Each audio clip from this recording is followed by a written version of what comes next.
when I was there, I actually was really blown away by what you guys are working on at Aalo. So just to get started, how did you get into nuclear energy? I can imagine in the next 5 to 7 years, we can bring down the cost so low that it would essentially be cost effective in more than 75% of the United States. So that's the future that we're trying to forge here. For our systems, they are using natural forces to ensure safety. So we don't need as much systems.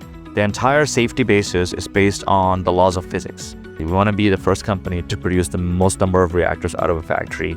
Then we will be matching the same speed as current data centers. So imagine this. Today's episode of Decarbonizers, I'm speaking with Yasir Arafat, nuclear engineer and CTO of Aalo Atomics. Yasir grew up in Bangladesh, where unreliable electricity shaped his early understanding of how essential energy really is. Today, he's helping build a new generation of smaller, modular reactors designed to deliver reliable, clean power. In this conversation, we explore what went wrong with nuclear, what's different now, and whether it can scale to meet the rising electricity demand from AI and electrification. This is Decarbonizers. Thank you so much for jumping on the first episode of Decarbonizers podcast. I'm actually really excited to have you on. I actually came to your factory unveiling in the spring, and when I was there, I actually was really blown away by what you guys are working on at Aalo. So just to get started, how did you get into nuclear energy? You are definitely the first nuclear engineer I've met in my entire life. Yeah, it's kind of a long story, and it stems from actually my childhood. Many people don't know this, but I grew up in Bangladesh, where energy was not a given. We used to have daily brownouts every single day. And, typically, it used to go from neighborhood to neighborhood. So for a couple of hours, power would just go off. And that's because they don't have enough electricity supply to serve everybody. So they switch from one to the next. And so I grew up, studying in candlelight, and a lot of people from that part of the world can relate to this. And I got really passionate about it from a very young age. And I was a typical cliche nerd about okay, how is electricity formed? Where do we get it? Why do we not have enough? If we can have it for a couple of hours, why do we not have all the time? And I started pondering on those things. As I said, I was a cliche nerd in the sense that I used to break stereos and just rip out the magnet and just get mesmerized about magnetic fields and lenses and, playing with focusing sun's rays and etching it on a piece of paper and wood, I never used to play with regular toys, just used to break things apart and make my own fireworks from matchboxes. That used to be when I was really, really young. And then I started growing up, I got more interested in how electricity is generated, formed. The other realities that I grew up with was climate change. Here in the West, it's almost like a national debate on whether climate change is real or not. But in Bangladesh, it's one of the few countries that are actually low-lying. And every year, and it's surrounded by water on Right. three sides. It's called a delta country. So every year when the water level would rise because of the Arctic caps melting, it would wash away a significant portion of the land, and you would see that in the news, with videos showing hey, look how many acres of lands have been washed away by the sea. And growing up, that became kind of a reality that I grew up with, and digging more into it, we realized actually humans had something to do with it. And there are ways to reduce that or reverse it in some ways. And then I came to the United States for college, and I was trying to figure out what I'm going to study. Obviously I wanted to go into engineering, trying to in the energy sector, trying to figure out how I can contribute my career to making accessible electricity for everybody around the world. That was kind of my passion. And then I didn't know much about nuclear in the beginning. And then near the middle of my college, I took a course in nuclear engineering. And then I was like, what the hell? This is so cool. This is this underdog technology. I mean, if you look at mankind from the very beginning to now, we have mostly, just until the last 100 years ago, until like from the caveman era, we've mostly generated energy by combustion, right? Right. Combustion really is a chemical reaction. You know, things come, reacting with oxygen, and it produces ample amount of heat, and we extract that heat to do something, to cook, to run a car, to fly a plane. That's all combustion. And here was this technology that goes beyond just chemical reaction, right? It just, where mankind have figured out a way how to split atoms, literally, into this like fragments, and then release crazy amount of energy, and we know how to control it. I mean, that's amazing. And I was blown away by that. I was like, wait a second. And this technology, regardless of weather conditions, whether the sun is shining or the wind is blowing or not, day and night, it can run 24/7 reliably. And I think it's untappable. I mean, 20% of the US electricity comes from nuclear power plants. A lot of people don't know that, by the way. And why aren't we doing more, right? So I got really interested in nuclear, and I was like, wait a second, this technology can actually solve both of the passion that I've had growing up. One was, we can actually like, use this underdog energy technology to power anywhere in the world, with very little resources. And second is climate change, because it does not emit any carbon. Now we can actually like not use the air as a common CO2 dump, as we try to increase our standards of living around the world. So I was like, okay, this is it. This is where I have to go and work. And so and coincidentally during that time, I happened to go to college in a city called Pittsburgh. Yep. Go Steelers. And that happened to be the city where one of the largest nuclear companies had their headquarters in Westinghouse.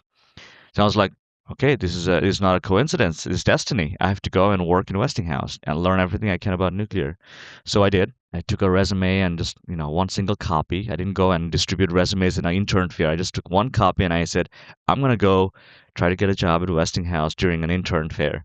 So I walked up to the booth and convinced them they should hire me, and they asked a bunch of technical questions which a lot of my peers could not answer, and they took me in. And that was the beginning of my journey in nuclear. And then I did a whole year of co-op at Westinghouse, which like blew my mind. I was like, this is where I want to work after I graduate. But then something happened.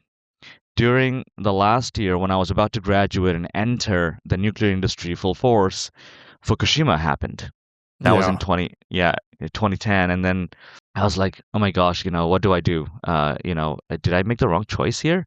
Should I, should I go back and figure something else out? Should I even go into nuclear? And after that initial shock, I realized, well, if something like this happened, and I think there's an opportunity in the nuclear space for me to go and solve tough problems, so that those kind of, even though, by the way, Fukushima, nobody directly died from any kind of a nuclear accident.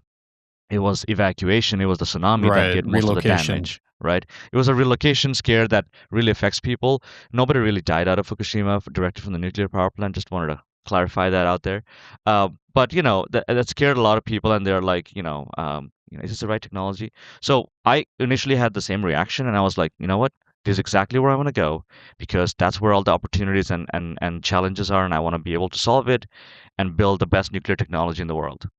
That's interesting. Yeah, really fantastic. I love that story of like how, because of like where you grew up, just seeing how climate change affects the population around you can definitely be like really inspiring. And that's kind of like what drove me into working in like the solar and battery space, is really just seeing how much smog there was in LA. And I just felt like, hey, if I can do one thing to hopefully reduce smog, I will do it by putting solar panels on roofs and in like fields. So very interesting story. How did Aalo Atomics come about? Yeah, it's so I think it's although it did not start overnight, right? Hmm. It's many years in the making. And just to kind of, it goes all the way back to my early career in Westinghouse, and I was working on all sorts of amazing projects there. I was in the R&D department and worked on things that would solve existing problems in existing power plants, but also looked into new technologies that did not exist, things that would be kind of revolutionary in nature, right? So as part of the work, I ended up getting recruited to some of the most cutting edge nuclear reactor programs at the time. And that was the AP1000, gigawatt scale design, light water reactor technology project. And it was, passive, and it's called the Generation 3 Plus. It was the latest water-based technology at the time that Westinghouse was leading. And I got super excited to join that team, but I was brought in as sort of like later in the stage because Westinghouse started, before they finished the design, they started constructing to save timeline, but then that created a lot of issues where like you are going through design change and you have to like break things apart and you have to like go tell the regulator. It was like a kind of a triangulated problem where you had a lot of open issues. So I was brought in as part of the design team to clean that up and wrap up the design. And that was the first exposure into designing systems in an actual power plant, and I really enjoyed it and I learned a lot. And also from there I got recruited to essentially what is called a small modular reactor program. It's the same exact thing as the large scale gigawatt plant, except it's like maybe 1/3 smaller, same technology. What I learned from there was like, unlike what the name suggests, the SMRs weren't really that small. They weren't that modular. They were just basically like smaller version of the large scale reactors.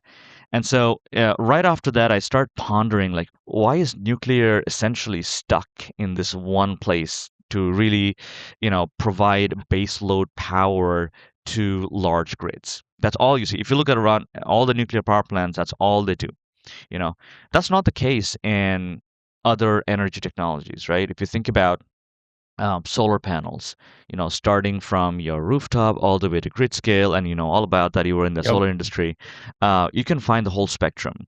If you think about stove, combustion, or fossil fuels, right, from your stove, your cars, all the way to combined cycle gas plants, you find the entire spectrum in between, serving different markets.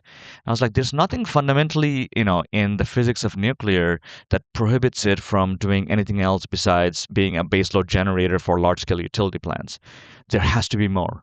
So I started like being extremely curious where else nuclear could play a role.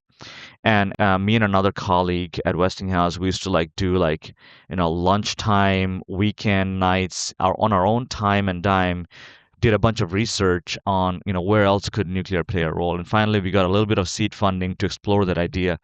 And part of that curiosity led me to travel in a more extreme parts of the world. I traveled very up north in one of the remote communities in Canada, 1,200 people population. It was literally 20 miles south of the Arctic Circle.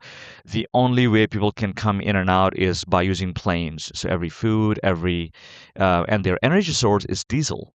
So diesel generators were powering those communities full time, not as a backup, but 24/7. So they used to have multiple diesel gen sets with like 2 or 3 extras. So in case one goes down for maintenance, you have a backup. And if you kind of zoom out from that community, you'll see like, a bunch of homes in the middle of the Arctic tundra, and then you have a giant 1,000,000-gallon diesel tank next to it, next to the village. And you can kind of see like, it's kind of a striking scene because that's really their energy source. So I stayed there a couple of weeks trying to understand like how energy is delivered in one of the most harshest conditions and see like if nuclear can play a role there. And turns out to make it work, we can't think about traditionally how nuclear is done, right? You can't have a 10-year stick-built construction project with heavy equipment, making this one of the largest, mega construction project humanity Large has done. Large footprint for these traditional nuclear power plants, correct? Exactly. So we said, okay, we're gonna have to miniaturize nuclear power plant, and it has to be essentially nothing comes here if it's not in the containerized volume, and you can't do traditional construction, and you have to have minimal amount of people, and you have to have the reactors run by people that essentially are not even didn't even go to high school, for example, because the guy who was running the diesel generator plant didn't even pass high school, but he's running the plant, right? So it has to be for people that did not get a lot of like multiple college education. So if you design it to be like almost walk away safe. So bottom line, after that trip, we brought back a lot of requirements for starting up a design of a new nuclear system, and those requirements are essentially the genesis of the entire microreactor program, or that class of reactors in the United States. I still remember like arguing with one of the colleagues what we should call these small systems, and we went through a lot of names, and then I finally said we should call it microreactors. Believe it or not, we were the first ones to name it. And even Wow, interesting. we built small reactors before in the past. Those were test Yeah, reactors, but not for commercial purposes. So we're like, we need to have commercial tiny reactors. And those requirements started what is called the Westinghouse eVinci program. And when Westinghouse was started this program, I think a lot of the other companies, small or big or startups or old companies, they're like, huh, that's interesting. We should get into that. And then, a few years later, Department of Energy recognized that as hey, that's a new class of reactors we should be pursuing. And it's very attractive among startups because you don't have to spend multi-billions of dollars to build a right. giant power plant. You can start off building a small machine, learn from it, do factory mass production, and you can calm down the cost curve, all sorts of things about microreactors, right? So long story short, in my time in Westinghouse, what I learned was, I learned a lot of things about existing power plants, and they're amazing. They're plenty reliable, Right. plenty safe, contrary to popular belief. I mean, if you look at current power plants, they're plenty safe to begin with. It's come a long way since the 50s and 60s. Some of the accidents that we hear about are really the first generation plants. And so, but what I learned was, there are some things that we should do differently. Because of economies of scale, where you essentially, if you double the size of a reactor, your power level is not double. It's like multiple times more than that. So people naturally took the reactor and over time made it larger and larger and larger and larger. Now they're so massive that Right. it takes more than a decade to build, especially if you're building for the first time. And we did that, right? This is called Plant Vogel Unit 3 and 4. Those were the first new plants the United States have built after like 35 years of not building a plant. And it took them 18 years to complete from start to finish, Wow. So which is compare that to how long it takes to build one of your microreactors. What's the time difference, you'd I'll come say? to that. It's staggeringly an order of magnitude difference. Well, I'll come back to the difference, right? Sure. So, that I was like, wait, that is something that we should not do. If nuclear is going to scale, I think we should try a different model, right? We can't follow scaling by economies of scale by just making the reactor larger and larger. Now it's too mammoth of a machine to build. We need to figure out a way how to tap into economies of numbers, which is you keep the reactor the same size, but you multiply it, you build it over and over again. So that gives birth to, why we should build a factory to essentially build products, not projects. A project is where you bring the people and the equipment in and you try to do it from stick build from ground up. A product is something where you essentially bring the products to the people, essentially in a factory setting, where you can control the environment, you can have positive learning, you build many of these. If you want to build something right, and you go ahead and build it, right? If you want to go ahead and make a great product, you have to redo it over and over and over again until you find how to better make the product. So the process dictates how what a cost of a product should be. So that gives birth to the whole, factory manufacturing approach, which isn't a new idea necessarily, but because the latest, AI data center strong demand that we're seeing to really enlarge our energy infrastructure in the last like couple of years, it gives the justification why we should build a factory and make hundreds of these small reactors. So, anyways, how did Aalo start? Aalo's design, reactor design is essentially my fifth reactor design. So I started from the very large ones and started to like go down in size. And then the smallest one I worked on was at the Idaho National Laboratory. Right before COVID, it was called the Marvel microreactor test program. So after like right before COVID, folks from Department of Energy and Idaho National Lab knocked on my door and said, "Hey, there are so many companies pursuing microreactors. Can you come and help DOE establish this program that can focus on R&D topics that is cross-cutting in nature, right? It applies to all the different companies, and then we can essentially help these individual companies get to market." And I was like, well, Westinghouse, I really wanted to get eVinci done pretty fast, like, in 5 years. But Westinghouse is a big organization. It's essentially a dinosaur company, and they do a lot of things right, but, they're a bit slow to move forward, just like any large corporation. And I wanted to go fast, and it didn't happen, even though I tried to create a subculture. Yeah. So I took some of those learnings and I said, okay, you know what? Instead of helping one design, I'm going to go help 10 companies. At least one of the microreactors will get to market, and it'll be awesome to kind of take it all the way to market from an Yeah, ideation absolutely. space. And then so I shifted to the national lab, and very soon I realized, okay, we can't just be doing another R&D program. That's not going to change the world. We've done enough R&D in the last 50 years. We have enough content. We have done enough work. We've done enough modeling simulation. Let's go build, because everyone's design is on paper. Nothing is real. We need to show the world what a real small tiny reactor looks like.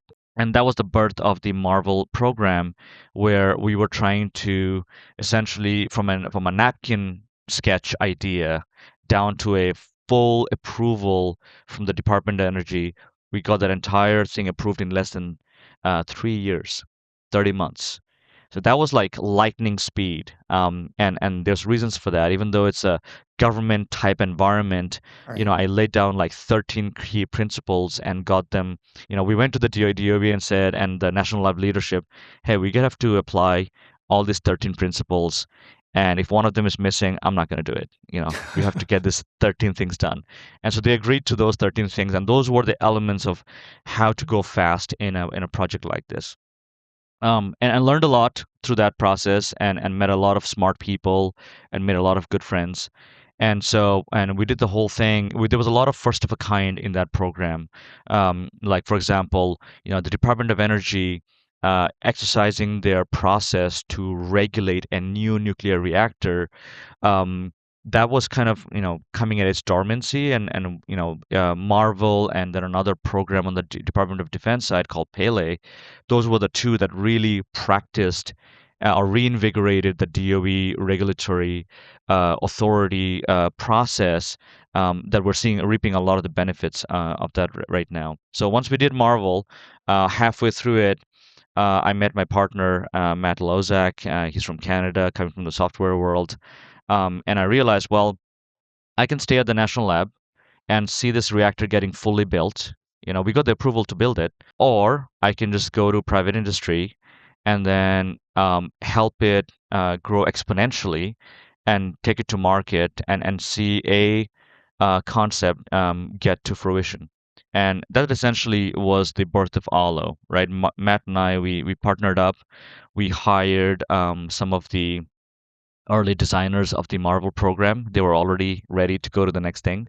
And then we started Aalo to solve two main issues in nuclear, right? It was nuclear has a speed problem, right? It takes a long time to build a new nuclear power Yep. plant, and they have an economics problem because we don't build many nuclear power plants, and this is a mega project, and most of the time it's over budget and beyond schedule. And that provides a lot of uncertainty. And these are billions of dollars of uncertainty people are talking about, right? So that, even though there's like 8 utilities that have a license for the AP1000, they're not necessarily building it. Right now, recently we're seeing some excitements there. But around the time when we started Aalo, people were not building this large scale power plant because they got freaked out by how Vogel went for the first of a kind. These are existential challenges, where you lose multiple billions of dollars, and Yeah. either you pay for it or you have the ratepayers pay for it. And those were not good scenarios for any large scale utility. So nobody was really building anything on the large scale side. So speed and the economics were the two issues we saw. And we said, okay, we're going to start Aalo to solve those two problems. We're not going to care about what is our favorite technology, or what my favorite coolant is, or the favorite fuel is. In the nuclear industry, it's everyone has their favorite technology, right? But we're going to particularly look at what the customer is looking for, and then figure out what is the ideal technology to serve that customer. So what we did was, initially, very early on, even though we have all this nascent knowledge from the Marvel program on the tech, we said, let's hone down on our market. And the market that we honed down was AI data centers. Before even like it became really big, and everybody's talking about AI these days. It was in the early days of when AI was about to boom. And we said, these guys will need a lot of electricity. We're going to go talk to every one of these companies and then figure out what kind of solution they're looking for, what size of a reactor, what kind of reliability. And we brought a lot of those requirements from the market and put into the Aalo's reactor program. And then we came up with what is called the Aalo pod power plant architecture design, which is Right. you have a single power plant with multiple small reactors. They're not really like in the microreactor range. They're kind of in between microreactors and SMRs. These are 30 megawatt thermal, which can generate 10 megawatt equivalent power. And you've got 5 of these connected to a turbine. So if one of the reactor is down, your plant does not go down, right? Your 4 other reactors continue operating. You at least have 80% power on the nameplate, and it can keep on running 24/7. So when the turbine is down, we have a backup turbine that can essentially take over. So we can essentially, from a single plant, achieve 99.9% availability, which you cannot do that in traditional nuclear power plants. So we really figured out the right architecture that matches with what a data center is kind of looking for. It's a very small footprint. It's 2.5 acres per 50 megawatt.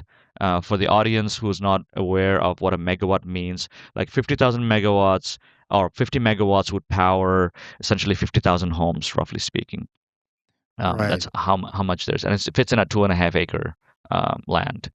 Yeah, I Anyways. saw at your unveiling, you guys showed the Aalo pod over there, and I love the way it was like housed. It looked like it was housed in like a Scandinavian style like building. So it doesn't look like there's a nuclear power plant on the property at all. Yeah, and that was deliberate, right? Mhm. Because if you look at nuclear power plants today, um, it looks kind of dystopian and scary. Yeah, Like it's a definitely. big, giant, concrete structure, and I don't know. This is something psychological there. And both me and my partner, we're in the sense, we have a strong sense of like it has to be a good design. It cannot just be another reactor that looks the same aesthetically. The aesthetic design has to be appealing for society to embrace it. Like I would, if we create the power plant beautiful, then we would want to keep it in our backyards. We would want to have it, near Right. where we live. And it's not just the looks, right? The what's inside that machine.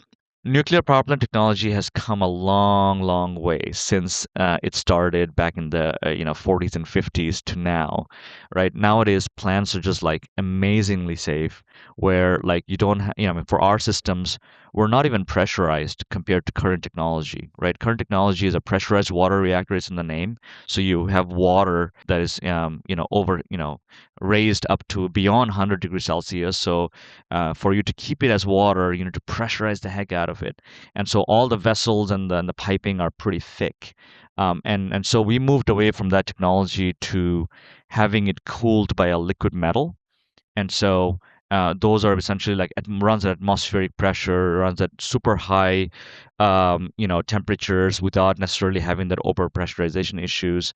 So we have a non-pressurized nuclear reactor technology, and we're essentially, and the safety approach is that, no human operator or a machine failure will have a safety incident in these reactors. The entire safety basis is based on the laws of physics. And really, you can't fight laws of physics. Gravity always will pull you down. Buoyancy will take hot air up, cold air down. It's just natural forces. So we use natural forces to ensure safety of these power plants. So it has to match. The aesthetics have to match the functionality. So we try to use a design for the pod, that is more appealing or more, we're familiar with such a design. When we talk to the architect, one of our architect design says, initially we said, oh, it should look like a Cybertruck and all futuristic and cool. But the architect was like, no, no, no. You might like it, and some of the other techies might like it, but you want a design that your mothers would love, right? So we Interesting essentially approach. Love it. yeah, and that's kind of an interesting thing, right? If our mothers, would love a particular design, then everybody would be, would adopt it or embody it more. That's how natural it has to be, organic it has to be. So we plugged a lot of those features in the aesthetics of the Aalo pod as well. Awesome. Very cool. So you touched on like safety. So Yeah. overall, like most people think about nuclear reactors, they think about like Chernobyl, Fukushima. So when we think about small modular reactors and the way you guys designed it, you're saying there should be any concern at all, or should there be some? Like, what are we talking about? Yeah. Okay. That's an important topic, and there's many layers I can go in the depth of it, right? So when it comes to if you ask me, okay, current reactors, we have operated them. There's like nearly 100 reactors operating right now, 90 something, and they're all running 24/7. It's running safely. Should I be concerned about those reactors? Are they safe enough? Like, yes, they're plenty safe actually. How about our reactors? Are they safe? They're advanced reactors. They are using natural forces to ensure safety. How is that different? It's like, well, we use the laws of physics, so we don't need as much engineered systems to ensure safety. Both are equally safe, except this one relies on a lot of other additional systems to make it safe. Like, so you have to build extra auxiliary systems and safety systems to make sure that if things go wrong, there's engineered components like heat exchangers or valves, piping. A system would ensure safety and cool it down or things like that. Whereas for us, you don't need as many auxiliary systems apart from the reactor. So you end up with a significantly smaller footprint for your power plant, right? And that's the main benefit. Why is that important? Because everything ends up in the cost of things, right? To make the same amount of power, if I can, have fewer materials, fewer infrastructure, fewer systems, fewer, building footprint, then I can essentially lower the cost of energy. And I can also deploy faster because I have less things to build, right? And that is a function of what technology you pick. So because we picked a metal-cooled reactor technology, we were able to, number one, use a lot of the, what is called the passive safety, with natural safety. Physics-based safety is what is generally termed. And it's non-pressurized system. So, if let's say, for example, you shut down the reactor, the heat does not turn off automatically. It's like goes down to like 2% and it stays on. It's a very small amount of heat, but if you don't remove that, things can get overheated and things can fail, right? Our walls can melt and all. We never want to see that happen. So in a pressurized water reactor, you have water as the coolant and you pressurize it. If you have a small leak, it will jet the steam out until your whole coolant is drained from the core. Whereas in our system, that is not possible because we are using liquid sodium to essentially have a big tank of this liquid, and all of our fuel, all of our moderator, all of our heat exchanger, pump impellers are dunked in this liquid metal. So even if you turn it off, and its thermal conductivity, it's 100 times more conductive than water. So it really conducts the heat evenly out throughout the entire system naturally without having any systems running, so it does not overheat anything drastically. Oh, wow. And That's from great. that vessel, essentially, if you think this is the reactor vessel, it will cold air comes in and takes the heat away from the surface, and it would radiate the heat out to the ambient air. So the chances of overheating the system is very low. So Awesome. from a safety perspective, that is essentially what regulators care about, right? They would throw everything at you and say, okay, if there's this break or a pipe leaks, or you pull out the control systems and you add a lot of reactivity into the system, what happens? And we show that nothing really happens. It's benign. It's kind of boring. That's what you want out of a reactor. And you have to consider, like, okay, well, in a seismic event, if this thing shakes vigorously, what happens? Does it break apart? The answer is no. If a plane crashes into this thing, does it leak nuclear stuff all over the place? The answer is no. We make it so robust that even a plane can crash into it and it won't breach the reactor a vessel necessarily. Oh, So wow. That is really good. that's the kind of robustness that we put into each of our designs. So if you ask me, like, okay, why is it so hard to design a new nuclear reactor? It's actually very easy to design a nuclear reactor. It's really hard to show that it does not break under any of these circumstances. So that's what Okay. a regulatory process do. Like, that's what a multi-month or a multi-year review process does. Is like they really scrutinize the design and say, under any circumstances will this thing break, and we're going to have radioactive material come out to the public or the workers, and it will affect them. And that's how we design it. So the answer is no. Okay. Yeah. Awesome. Really good.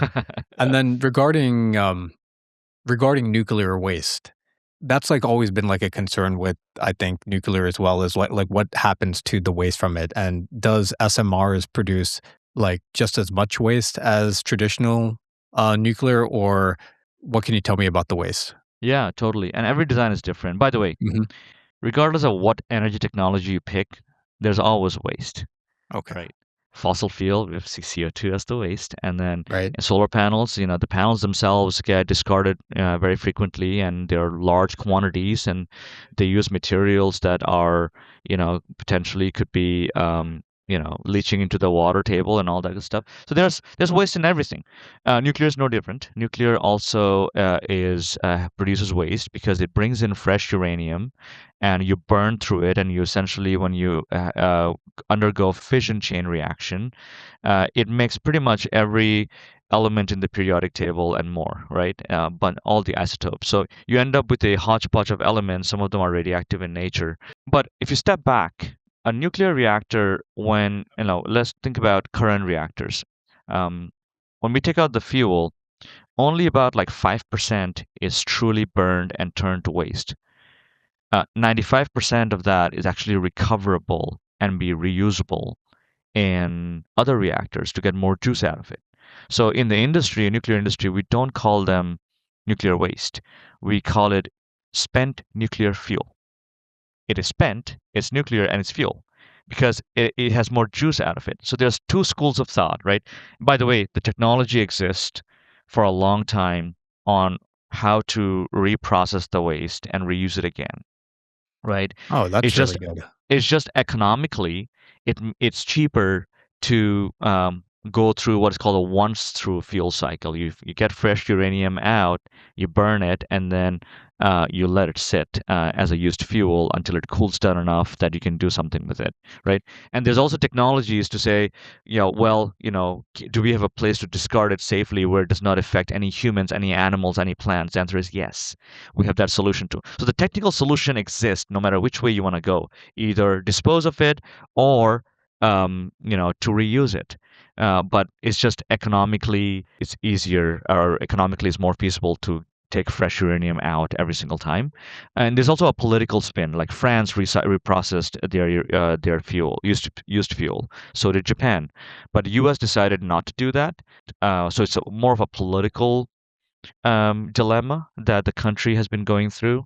So right now, what happens is all the power plants that makes electricity out of nuclear fuel, the used fuel comes out and they're essentially kept in concrete bunker, casks on a parking lot, right? It's called dry storage.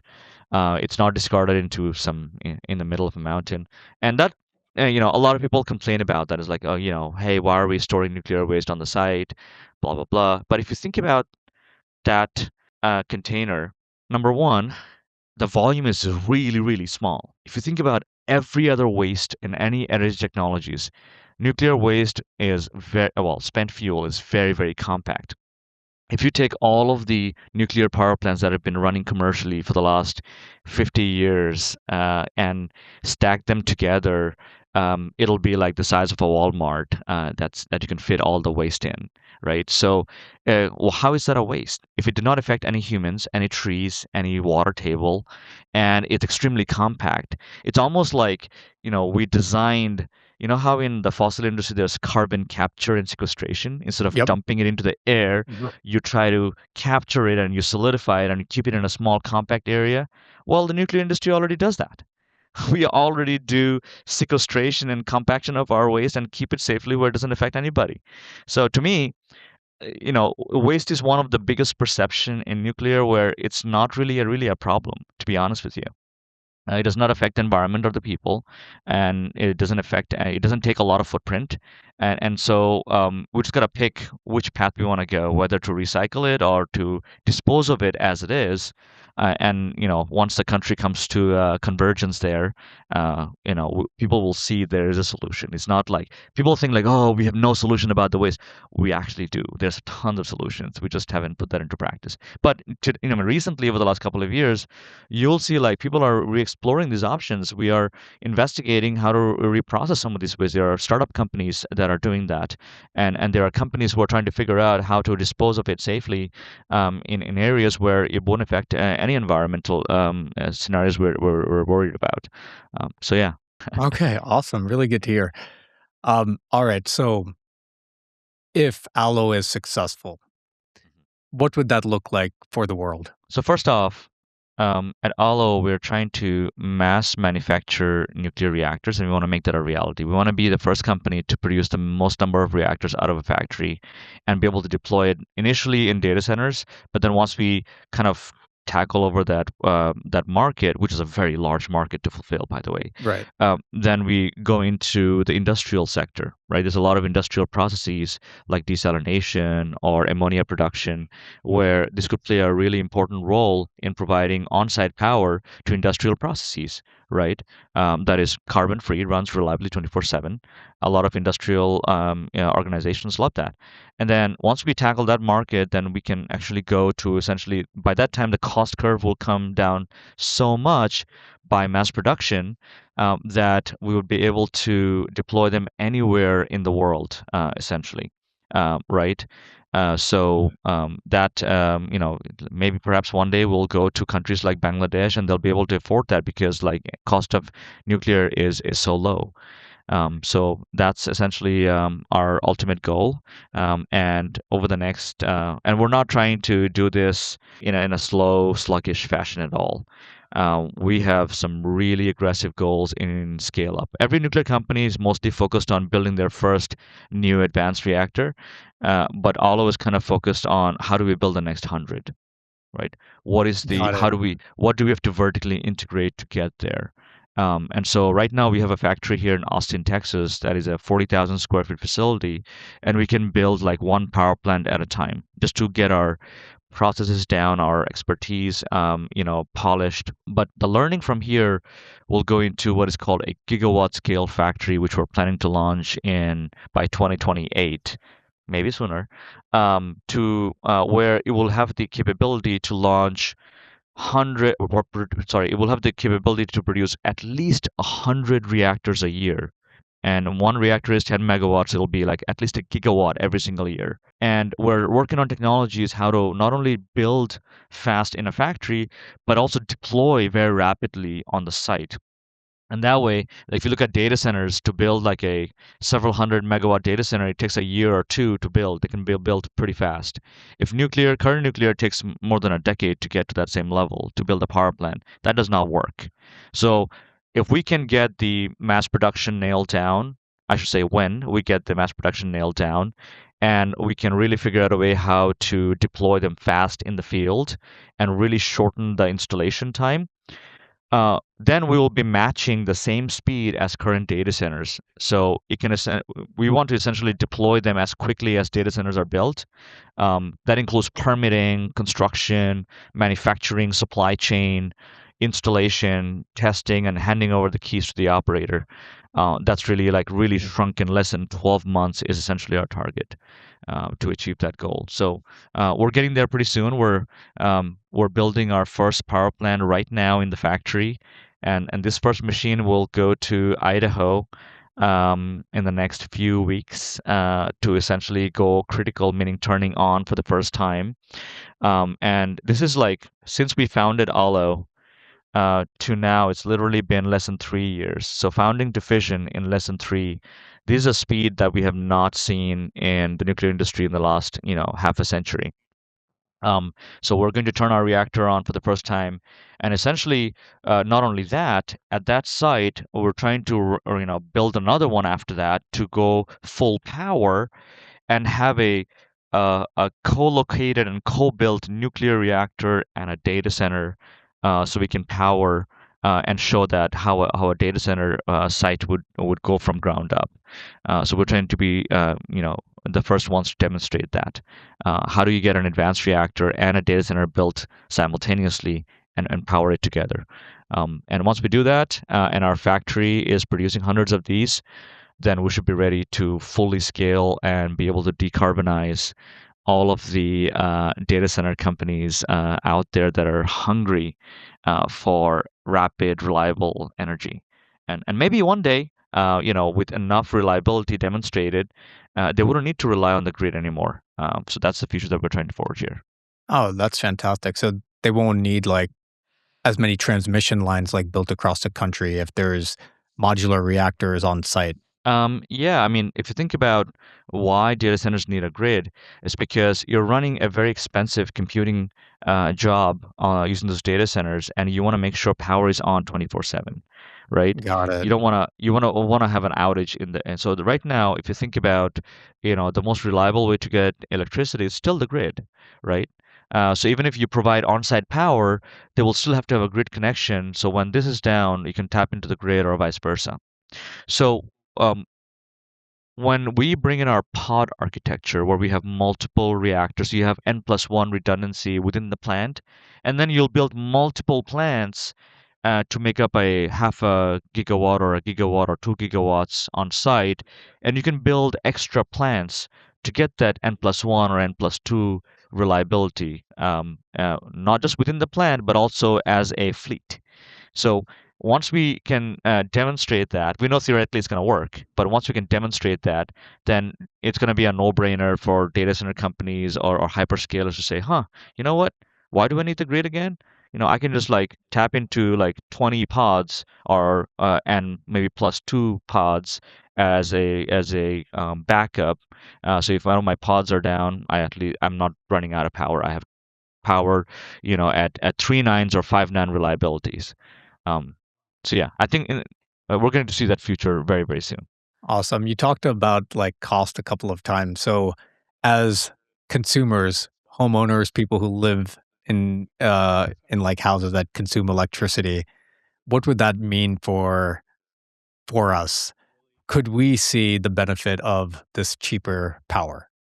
Or I mean, as you Yes. know, in California, cost of electricity is rising. All across the country it is. So we could. Yeah, I mean, so the answer is yes. I cannot reveal cost is one thing, the price is another. Because we're Right. a business, we're going to have certain cost of building the machine, but we're going to have a certain price to make sure that our operations are continuing to operate, and we have factories that we can operate on a daily basis. So if you think about the price of electricity from this machine, the smaller reactor you build, the more challenging it is to make it cost effective. That's just how it is. That's just physics, right? Right. And you have to build enough to really come down the cost curve. Whereas for us, we're not truly a 1 to 5 megawatt microreactor, right? We're a 10 megawatt electric, basically a larger micro or a small SMR is what we're building essentially. That's to us is a sweet spot as to when we can get the best first of a kind economics. And I'll tell you this without going through specific numbers, even our first of a kind plant is going to be low enough price that a hyperscaler or a data center company would have no issues paying that to get that power. Once we have built, 10 to 50 units, we can come down the cost curve significantly. I can imagine in the next 5 to 7 years, we can bring down the cost so low that it would essentially be cost effective in more than 75% of the United States That's in terms of cost of electricity for regular households. So that's so to answer your question, yes, cost is going to be um, pretty affordable for our systems. We have been sticklers about cost reduction from day one. Every decision that we have made is how do we build it fast? How do we build it economically without sacrificing safety or quality? that's Those are awesome. given, right? Safety and quality are given. But how do we do it fast? How do we do it cheap? Because if you make something affordable, then anybody would buy it. And if it's already nuclear technology, is carbon free, does not and has a small footprint, reliable 24/7, does not affect the environment or the people, and extremely robust, doesn't care about if the sun is on or the wind is blowing, it runs 24/7. If we can get to the point where cost can also come down and deployment speed goes up, I think we're going to be seeing these systems deployed everywhere around the country and around the world. Fantastic. That's great. Awesome. Well, I wanted to wrap up by asking you a few quick questions. So Allo has raised over $100 million. And I wanted to ask you if you had $100 million to invest right now and you weren't going to invest it in nuclear, what would you be investing in related to clean tech? So I have this crazy idea of essentially, if you remember the Bell Labs, right? If you look at the Yeah. history of the Bell Labs, they invented some really cool things that have really disrupted a lot of spaces in different sectors across the board. And so, like a lot of people try to recreate the Bell Labs in many ways, and not have succeeded. I mean, they were really a very unique organization that were able to spin out from ideation to innovation to market very, very rapidly, and they were able to invent some crazy stuff, right? It'll be really cool to uh, essentially see the similar kind of innovation outcome, but done differently. So imagine this. So you have got a small data center that is not running people's, cloud code or, OpenAI, chat GPTs. It's dedicated with all the right background information to do a particular research, let's say curing cancer, Hmm. right? And you have this dedicated compute power to just solve that one particular problem, and you have one of our Aalo reactors powering it 24/7, and you've got a small group of scientists that is working with the AI models to come up with the various iterations, and then you basically have a manufacturing prototyping facility next door. Essentially, the entire ecosystem that can churn out new ideas and solutions extremely rapidly, essentially create mini Bell Labs to solve like healthcare problems or to solve some of the most strenuous materials problems that we have that can unlock, other future technologies or, figure out how to, solve traveling to, Jupiter and beyond, right?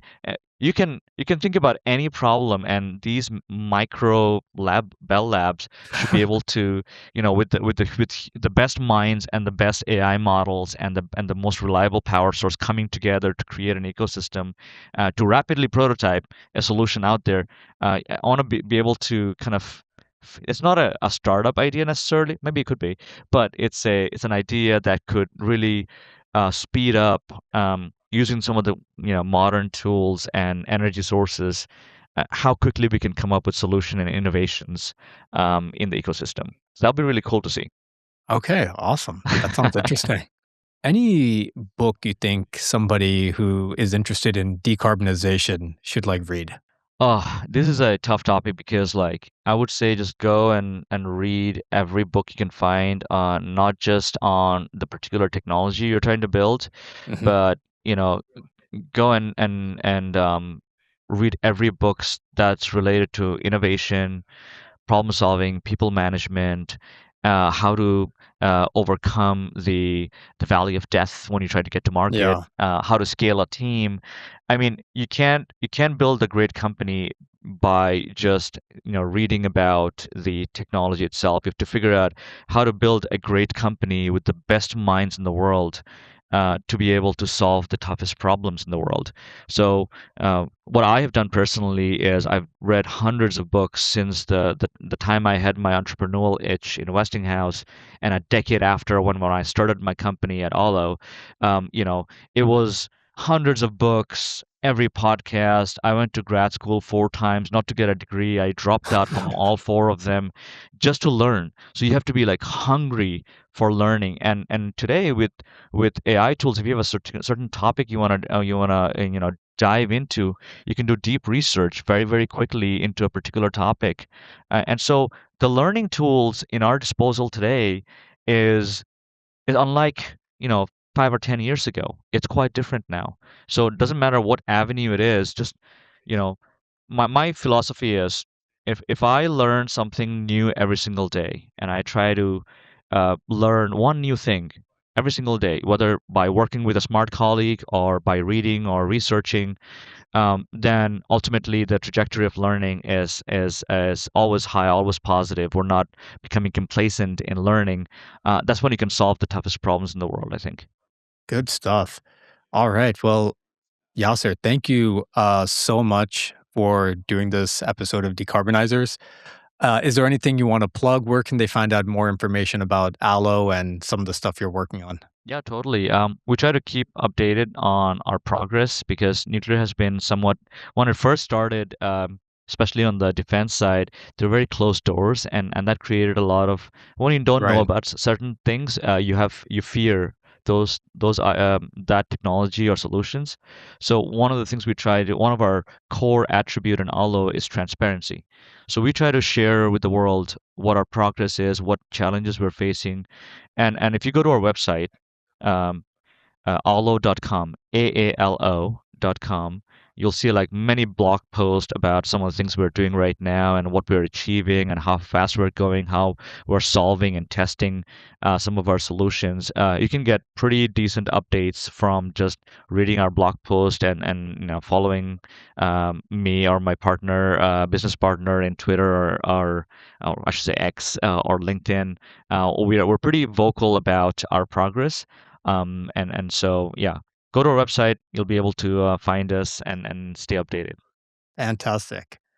All right, Yasir, thank you so much for joining. Thank you for having me. Excellent. Thanks for listening to Decarbonizers. If you enjoyed this episode, hit like and subscribe, and join us next time as we explore more awesome ideas driving us towards a net zero future.